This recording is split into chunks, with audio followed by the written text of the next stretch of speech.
Opa, fala aí, Rodrigo, tudo bem? Fala, Alexandre. Estão conseguindo me ouvir bem?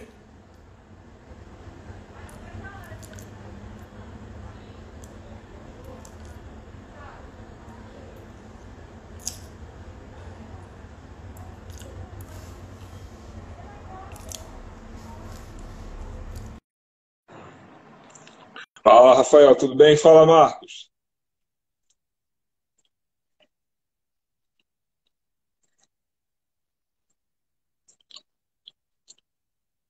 Tá ok então o áudio, né?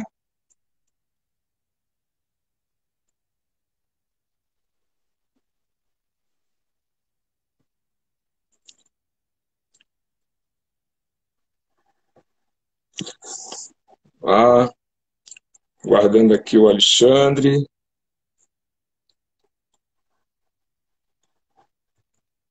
Vamos ver. Fala, Rafael, tudo bem? Fala. E agora, Alê? E aí, Ah, grande Marcelão, tudo certo? Conseguindo me tudo ouvir tranquilo? bem? Tudo tranquilo? Cara, tudo tranquilidade. E você, como é que está? Tudo bem, tudo tranquilo. Legal, então bacana. Então tá bom, vamos bater um papo aí. Eu acho que vai ser bem legal, né, para a gente dar início. Sim, sim. E legal, o pessoal que está nos acompanhando aí, primeiro, muito obrigado, viu? O pessoal estava numa sala, saímos, entramos agora em outra e tem a galera aí com a gente. Então, muitíssimo obrigado, Marcelão. Obrigado por esse bate-papo. Eu acredito que vai ser uma conversa bem legal, né? Uma Sim, conversa sim, bem com legal certeza. para falar, opa, sobre natação, que é o que a gente gosta, né? Que é o que a gente sabe fazer, né? Isso é o mais importante. Olha só, o Marcelo, tem aqui o André Luiz Bezerra, tem uma galera aí que é tudo campeão brasileiro, ó, tudo Opa, campeão mundial aí de natação, hein? muito bom, muito bom. É sempre bom Cara, poder que reunir a responsa... turma para poder falar da modalidade, né? Sempre muito bom. legal, muita responsabilidade, hein? Isso é demais, Certamente. cara. Então vamos lá. Pessoal, é o seguinte, professor Marcelo Bastos, né? Ele vai ficar com a gente hoje aqui. Hoje nós vamos bater um papo muito legal.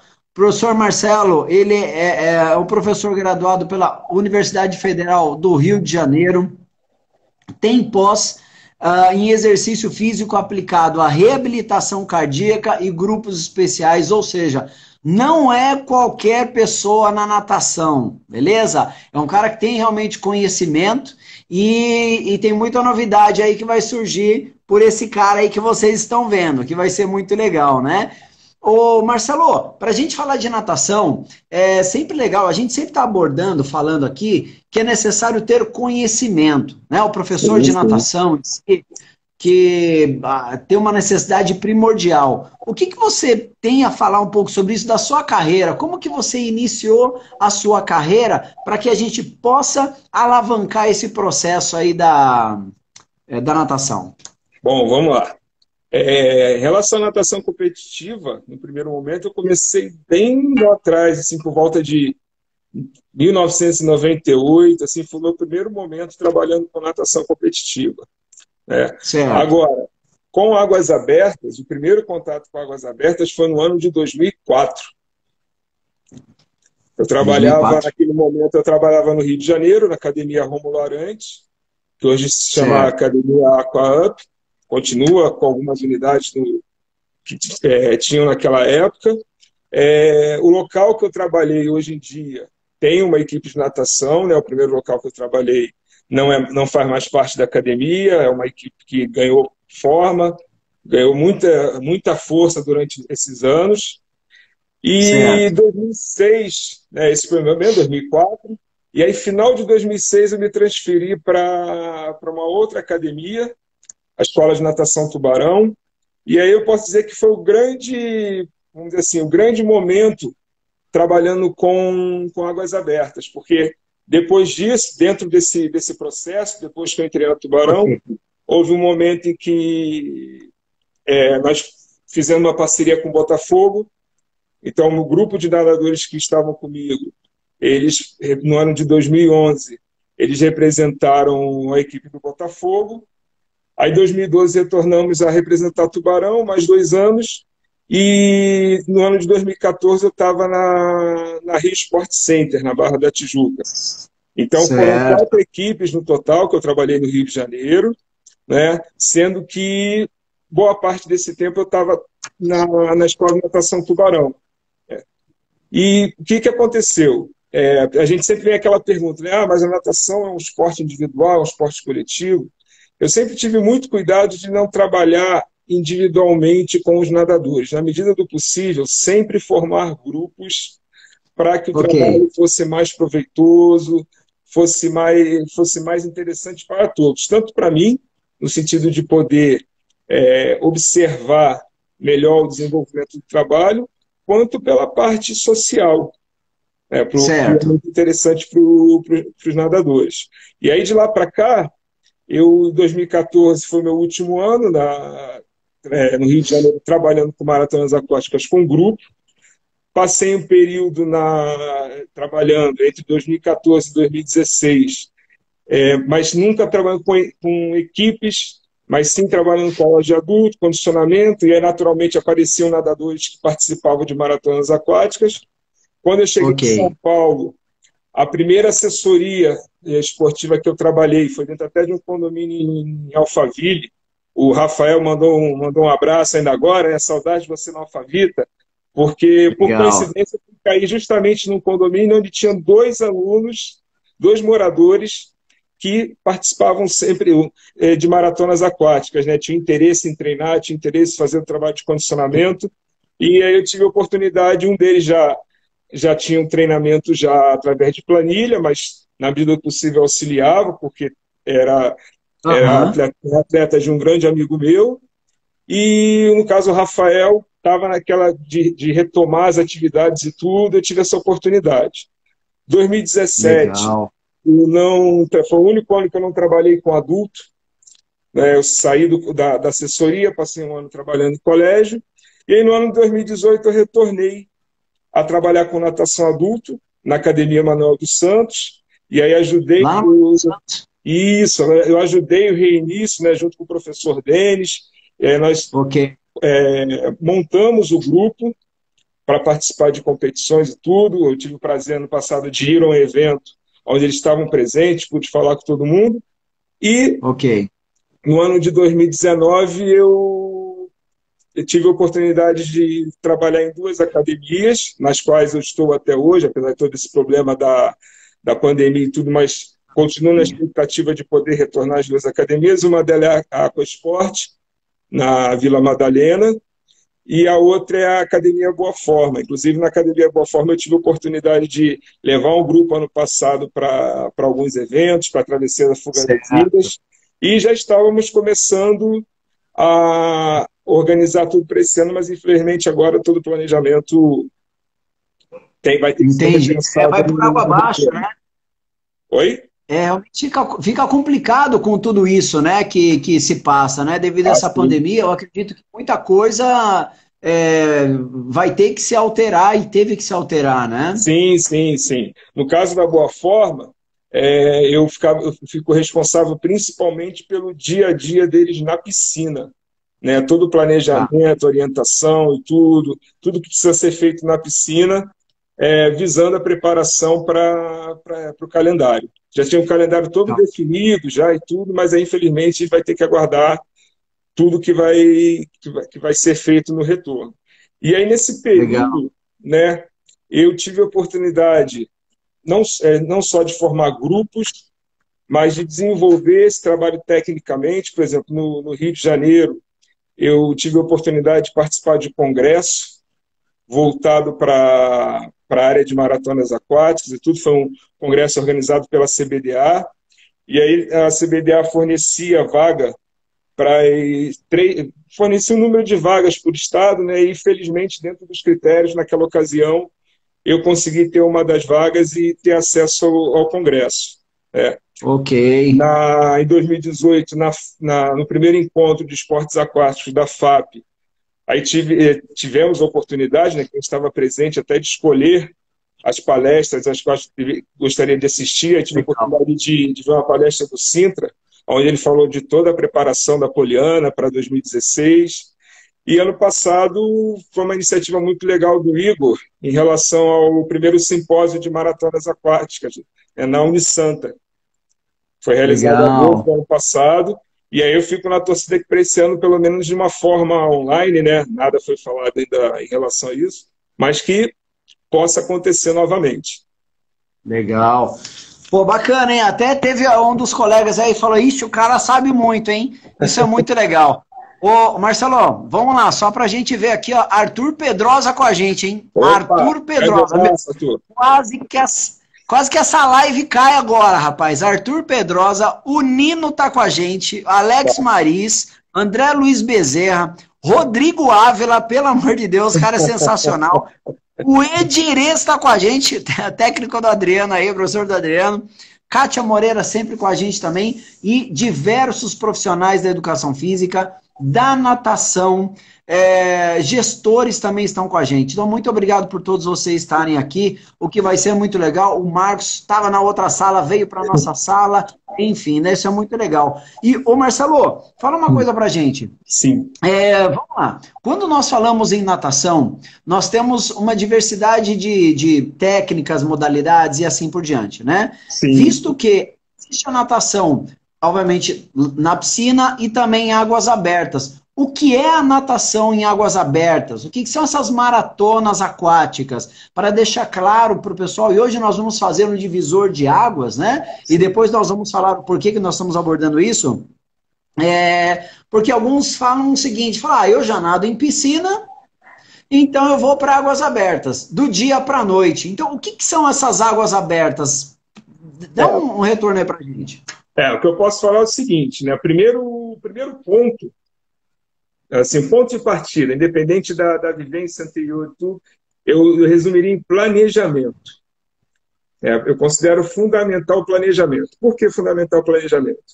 Porque quem sabe nadar, já sabe nadar, leva uma certa vantagem, evidente que vai levar uma certa vantagem, mas não é uma garantia de que vai se sair bem especificamente nas provas de maratonas aquáticas. Lembrando que você não tem um referencial de uma borda, você não tem um chão, muitas das vezes, para você parar, ouvir orientação, a temperatura da água não é controlada, você não tem, como acontece em São Paulo, no Rio de Janeiro isso não é tão comum, mas em São Paulo você tem um número muito maior de piscinas cobertas, espaços cobertos. Então, a partir do momento que você sai desse espaço, onde todas as variáveis estão amplamente controladas, você passa por um ambiente onde você perde toda essa referência. Então, assim, saber nadar é muito importante? Sempre vai ser importante. Mas não é a garantia de que você, da noite para o dia, vai entrar no mar e vai dar tudo certo. Não é. E por mais que você tenha o conhecimento, tenha estudado, tenha vivenciado, você precisa realmente ir para o mar. Mas qual a frequência que eu preciso tomar? Assim, preciso tomar sempre, toda semana? E aí isso eu posso dizer que não existe uma fórmula, né, uma receita para isso. Vai depender de uma série de fatores. Vai depender do quê? Vai depender da sua disponibilidade para treinamento na semana. Certo. Passado isso, você vai ver também qual é a sua disponibilidade de treinamento no mar, se você consegue no final de semana, se você tem um acesso fácil, se não tem. Por quê? É evidente que a vivência no mar é importante, mas você tem que ver, de acordo com a sua realidade, que tipo de vivência vai ser essa. Você tem dois caminhos. Você pode ter essa vivência em relação a participar de treinamento no mar, né, treinamentos organizados por assessorias e tudo. Eu, particularmente, ainda não fiz esse tipo de trabalho, mas sempre que é necessário, eu faço isso em parceria com algum outro profissional, ou então eu encaminho para uma assessoria. Na Boa Forma, por exemplo, a gente tem esse trabalho de encaminhar para uma assessoria, né, os alunos para que eles possam fazer o treino no mar. Ou, dependendo no caso, isso aqui eu falo em São Paulo. Já no Rio de Janeiro, era feito de outra forma, porque apesar da facilidade ali da praia e tudo na capital, nem sempre todos os locais são os mais adequados para você fazer um treinamento. Então, o que eu acertava com o grupo que eu trabalhei? Nós treinávamos durante a semana, nós tínhamos uma disponibilidade de piscina muito interessante para nadadores de Master, nós tínhamos piscina de segunda a sábado para treinar. Certo. No próprio sábado, quem quisesse fazer essa troca, ou no domingo, poderia participar de eventos menores, eventos com provas de 500 metros, provas de 600 metros, com toda a estrutura de segurança, para quem ainda não tivesse a vivência de nadar no mar. Eventos esses que além de contar com toda a estrutura de segurança, davam a possibilidade de ter um acompanhante. Então, essa foi a forma que eu trabalhei no Rio de Janeiro. Então, tinha um trabalho na piscina de segunda a sábado, de acordo com o interesse, com a disponibilidade de tempo de cada um, e nos finais de semana procurava, no primeiro momento eram os eventos, depois começaram a surgir as assessorias também, porque logo que eu comecei a trabalhar com a modalidade, que foi em 2004, já haviam muitos eventos, mas as assessorias, o trabalho das assessorias não eram tão comuns. Eles começaram mais tarde, ali por 2009, 2010. Se alguém que estiver na live, de repente, achar que não, começou um pouquinho antes, um pouquinho depois, fique à vontade para falar, mas foi mais ou menos nessa fase aí, 2009, 2010, 2011, que as assessorias começaram. Aí se criou uma nova oportunidade de preparação para todo mundo. Tem uma pergunta aqui, ó, eu acho que é bem legal da gente tá falando justamente sobre isso, né? A Kátia comentou sobre planejamento e treinamento. A Jaire aqui, Jaire Alves aqui, ó, sou atleta de natação e só treino na piscina, né? Ela comentou aqui, ó, se os treinos eles precisam ser necessariamente no mar, ela é do interior de Pernambuco e as praias ficam um pouco distante. O que você recomenda nesse sentido, ô Marcelo? O que você fala nesse sentido? A primeira coisa que eu posso falar é que não deve, de forma alguma, desanimar, abrir mão de participar de provas de águas abertas, porque não tem esse acesso fácil ao mar para treinar. Até porque, se a gente observar aqui em São Paulo, realmente, quem mora na capital não tem essa facilidade toda de ir toda hora. Você consegue ir no final de semana. Você não consegue ir 2, 3 vezes por semana para treinar. Então, a primeira situação é essa. Certo. A segunda situação é, depois de feito todos os exames para saber se está tudo ok, se tem condições de passar pelo treinamento que é necessário, toda uma periodização, ajuste de parte técnica, entender as diferenças que existem entre nadar na piscina e nadar no mar. Ah, mas eu estou na piscina e não posso fazer nada. Pode e deve, até porque se a piscina não é o ambiente final da competição, mas é na piscina que você tem o primeiro momento de observar o que é feito. Se você vai trabalhar orientação, mesmo que você mantenha já na piscina, mas se você vai trabalhar orientação, se você quer observar frequência de braçada, se você quer observar se a pessoa consegue fazer a visualização, né, a elevação da cabeça, a respiração frontal, se ela consegue fazer essa elevação com o mínimo de comprometimento em relação à respiração e ao desenvolvimento do nado, a piscina é o primeiro momento que você vai observar isso. É o primeiro momento que onde você consegue parar, sentar, observar, corrigir, mostrar, se for o caso, filmar, volta, entra na água de novo para realizar. Esse, com certeza, é o ponto de partida. Legal. Olha só, e a Kátia ainda comentou aqui, ó, tem que ter uma boa preparação psicológica. A professora Cláudia Destro falou aqui, ó, em São Bernardo do Campo tem a represa Billings, né? Ainda bem, né, professora? Aí já tá aqui, ó. Legal, bacana, são as adversidades. Olha, Direz chegando, grande amigo Chiquinho Kerbege também aí, grande Chiquinho, grande amigo, professor universitário. Pessoal, conversando aqui com o coach Marcelo Bastos, beleza? Especialista em águas abertas, ok? Bacharel pela Universidade Federal do Rio de Janeiro. Olha só, hein? Eu vou colocar aqui quem segue o professor Alexandre Bila, segue o professor, o coach Marcelo Bastos, vice-versa, e também vai seguir a Uniswim Oficial.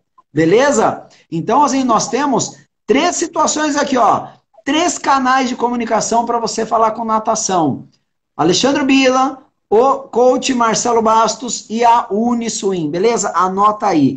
E, o Marcelo, fala uma coisa pra gente aqui. A idade mínima para participar de águas abertas. Eu tenho visto muitas informações, né? E são adversas. Você, como grande entendedor do assunto, o que você recomenda? Qual que é a idade mínima que você acredita que dá para iniciar as águas abertas? Ou só o psicológico já é o suficiente? O que você acredita? Não, não, o psicológico ajuda, né? Depois até a gente volta a falar um pouco em relação a essa questão do quanto é predominante o psicológico e o fisiológico, qual é a relação dos dois. Em relação à iniciação, o que eu vejo da possibilidade de iniciação? Da mesma forma que as crianças, geralmente em piscina, começam a participar de eventos maiores, lá por volta dos 6, 7 anos, dependendo do ambiente, do tipo de evento, isso também se aplica a águas abertas. Por quê?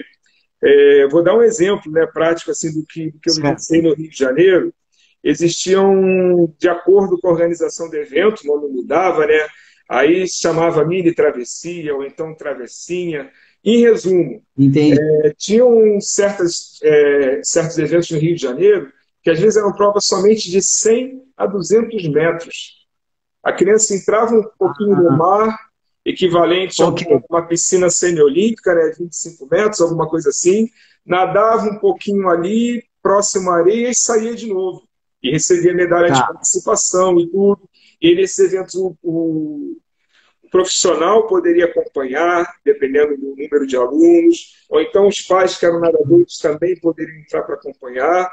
Então, essa Certo. iniciação vai depender muito da organização do evento, do interesse da organização do evento e da disponibilidade de estrutura para atender esse público menor. O importante, sim, é pensar sempre na segurança, tanto na Certo. segurança de estrutura, e quanto pensar num ambiente seguro para poder realizar essa prova. Não adianta você ter 50 pessoas se você está numa praia onde a onda quebra muito próximo da areia. Você vai ter uma dificuldade muito grande para fazer essas crianças entrarem. Então tem que ser tudo Legal. muito bem pensado no sentido de proporcionar a melhor experiência possível, porque é um primeiro contato que nem sempre ele vai ser totalmente agradável, ele tem que ser agradável, lógico, no final do evento, mas muitas das vezes a entrada na água, o primeiro contato, gera uma série de dúvidas, uma série de incertezas por parte da criança. Ok. Eu tenho um exemplo de 2 irmãos gêmeos, que hoje em dia são salva-vidas no Rio, fazem parte do GEMAR, e quando tiveram a primeira experiência comigo, de entrar, um deles saiu na frente, tipo, olhou para mim e falou, não, tá tudo bem, e fez a prova, e o outro foi do meu lado o tempo todo.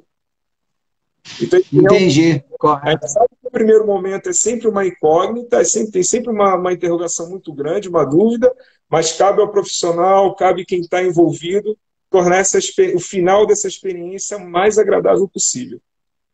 É tão bacana isso que você está falando. Ô Marcelo, o Rodolfo Nunes, eu acredito que seja, o 1984, ele falou assim, ó, e era uma pergunta que eu tinha para fazer para você, sobre as distâncias, né, os tipos de provas, né, metragens mais comuns, mundiais, Olimpíadas, organizações, ultramaratona, assim, que tipo de prova que tem, que dá para fazer, né, nessas maratonas, né, nessas águas abertas? O que você tem de conhecimento sobre isso?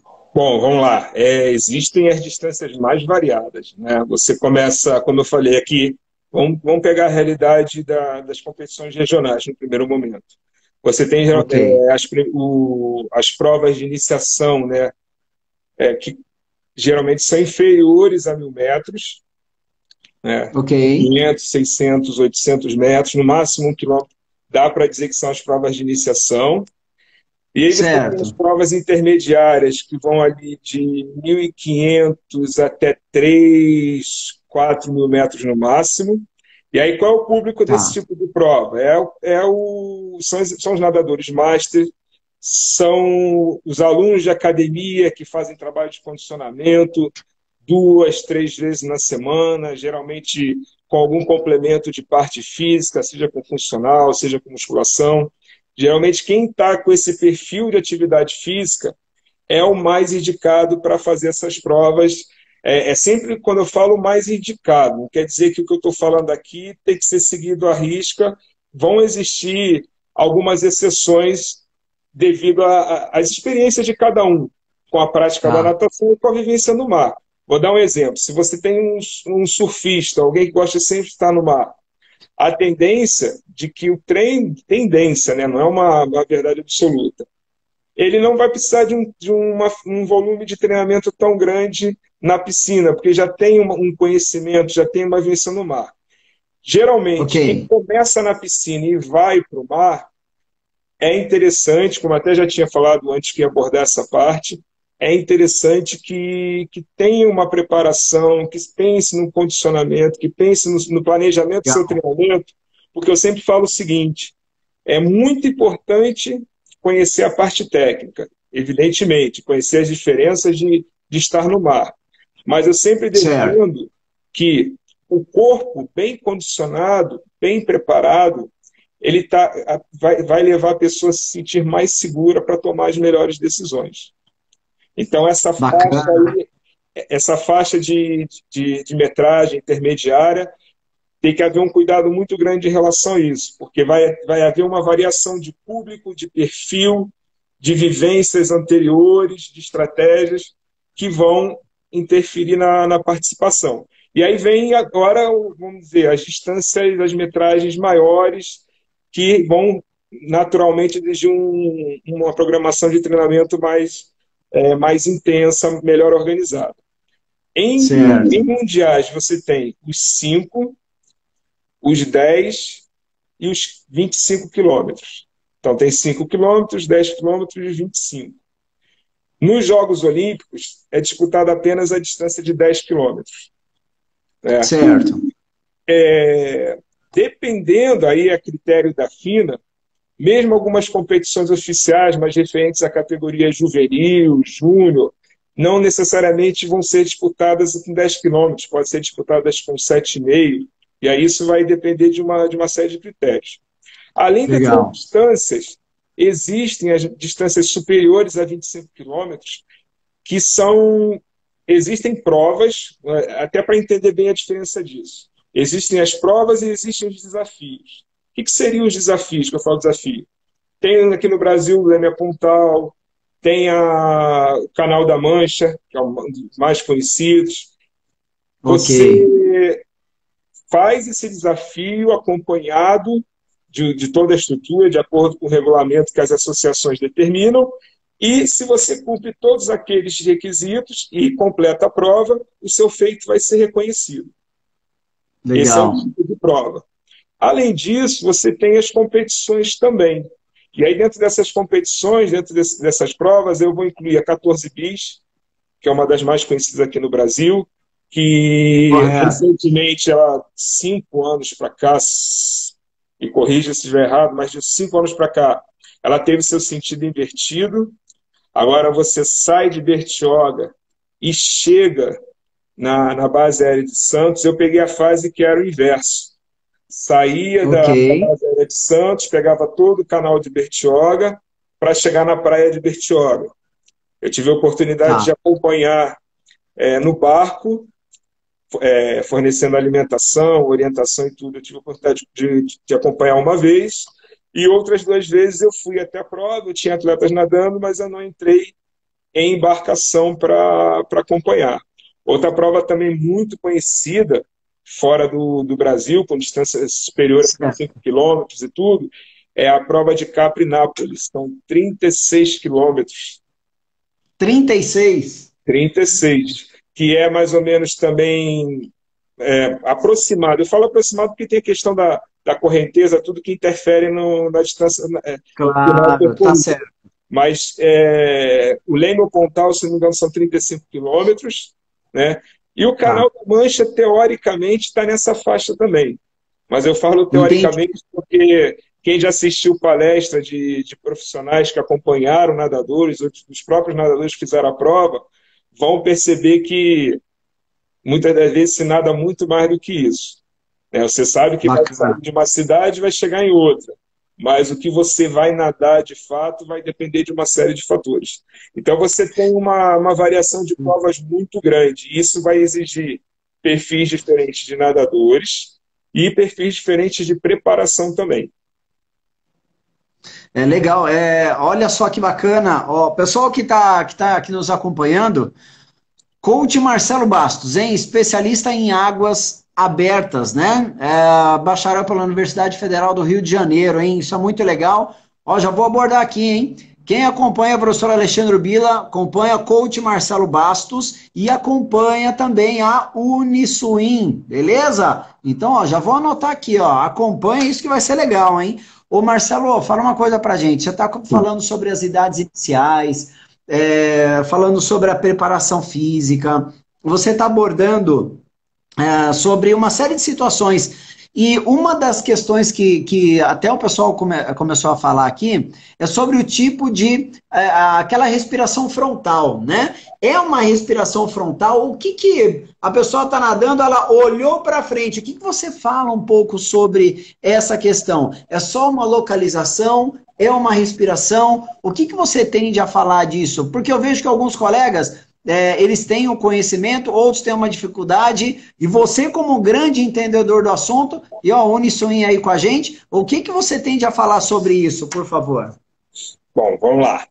É, a primeira preocupação, né, não vou sair da pergunta, mas só para poder justificar melhor a Claro. minha resposta.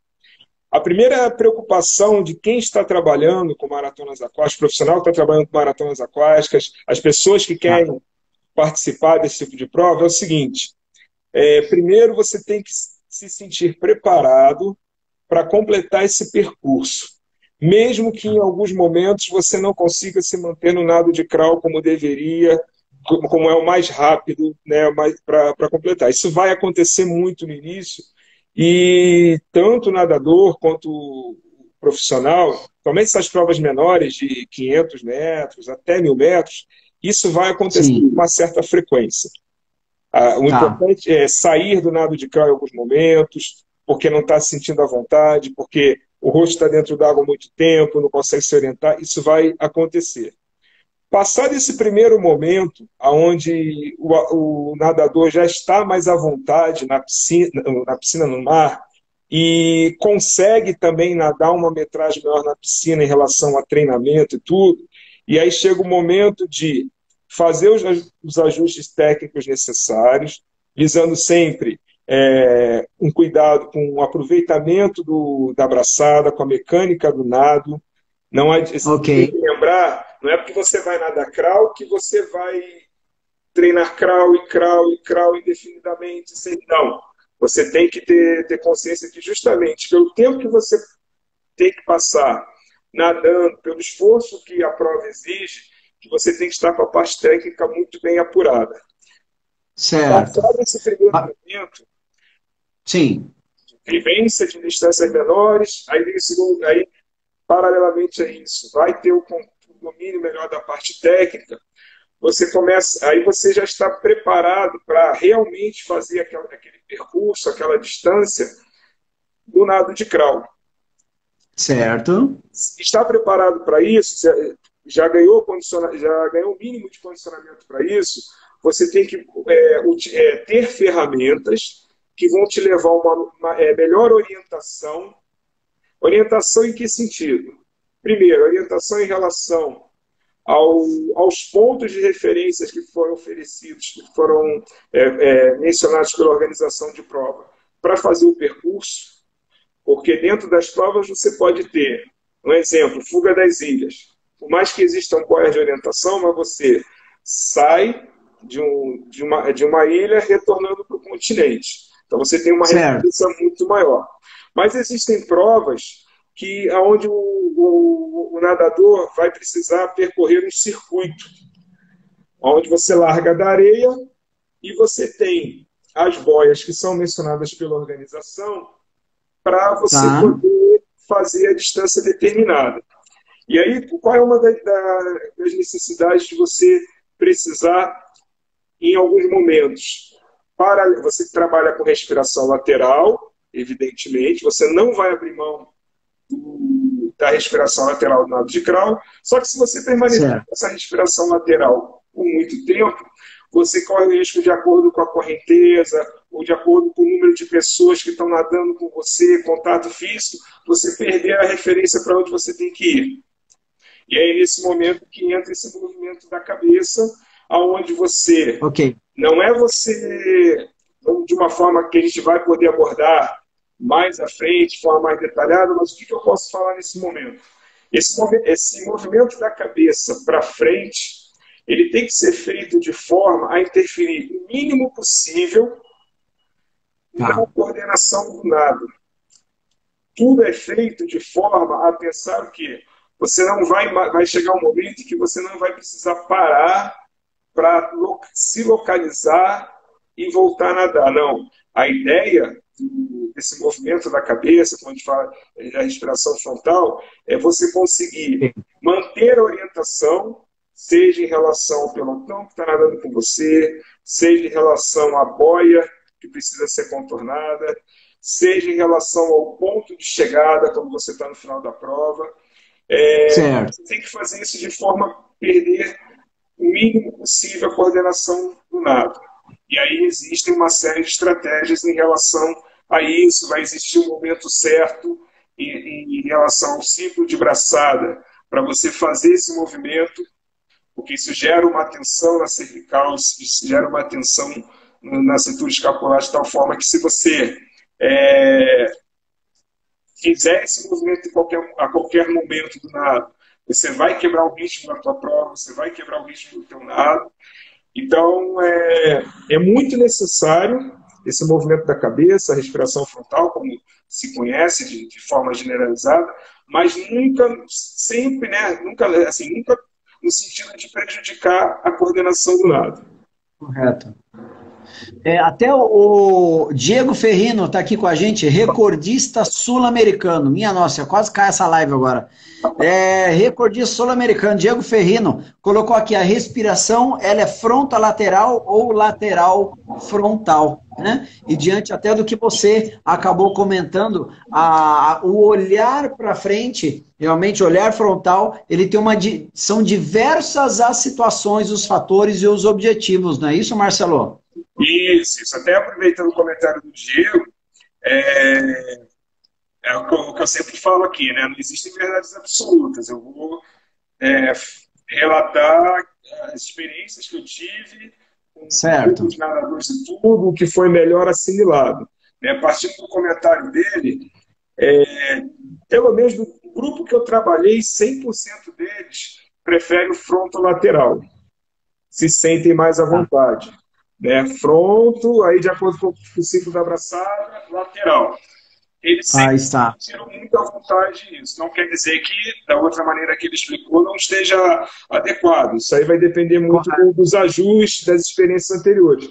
Mas, realmente, eu tive muito sucesso trabalhando dessa forma.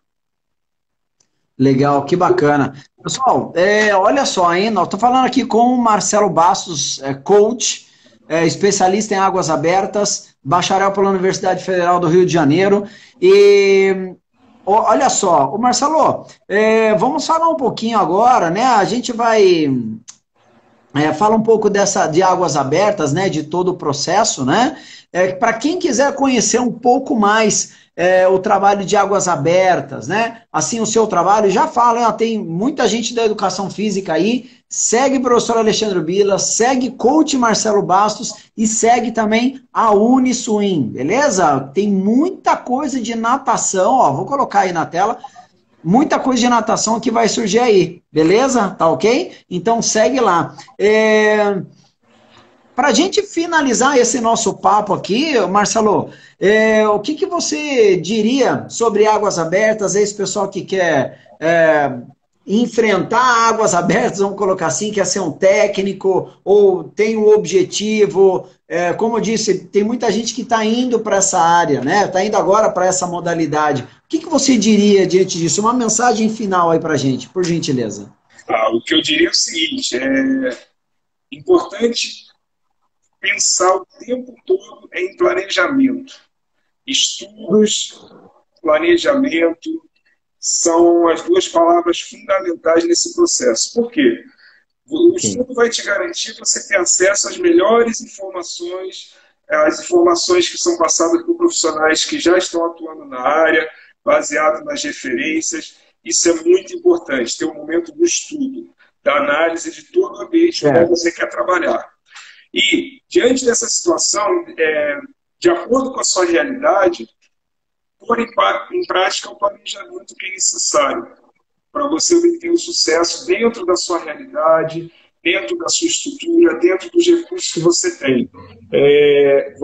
Não adianta você pensar assim, mas eu não tenho tanto tempo na área quanto fulano, eu não tenho a piscina que ele tem para treinar. Você tem que pensar o seguinte, qual é o grupo que você tem, o que eles desejam fazer, o que eles conseguem fazer nesse momento. E aí é nesse trabalho, né, nessa busca, que a Uniswim pode e vai ajudar vocês sempre da melhor forma possível. Então acompanhe a Uniswim, seja no Instagram, nós temos o YouTube, nós temos várias e várias formas de passar para vocês toda a orientação para quem quer ingressar não só na Águas Abertas, mas entender melhor como é que funciona o universo do treinamento. Legal, que bacana, que legal. Olha só, pessoal, nós vamos finalizando aqui. Eu só queria muitíssimo agradecer primeiro ao Marcelo Bastos por estar aqui, por dividir realmente esse conhecimento aí de Águas Abertas. Espero que tenha ajudado a todos vocês. Tá? Quem quiser mais informação, ok? Mais informações sobre Águas Abertas, sobre natação, tem inúmeros canais, mas tem a Uniswim Oficial, né, que é um novo canal da natação, que também vai ser importantíssimo aí, levar o conhecimento, obviamente, a quem necessita e a quem precisa. Pessoal, essa live, ela vai ficar salva, beleza? Lá na Uniswim Oficial, para quem quiser assistir desde o início, que nós já falamos, que são as águas abertas, a idade mínima, falamos da questão técnica e uma série de situações. Alguns fizeram, aliás, nós tivemos diversas perguntas aqui e eu peço desculpas a gente não conseguir responder todas, mas vai lá na página da Uniswim, beleza? E aí digita lá, faz o seu comentário e aí a Uniswim vai responder de uma forma clara e bem objetiva todas essas dúvidas que vocês têm.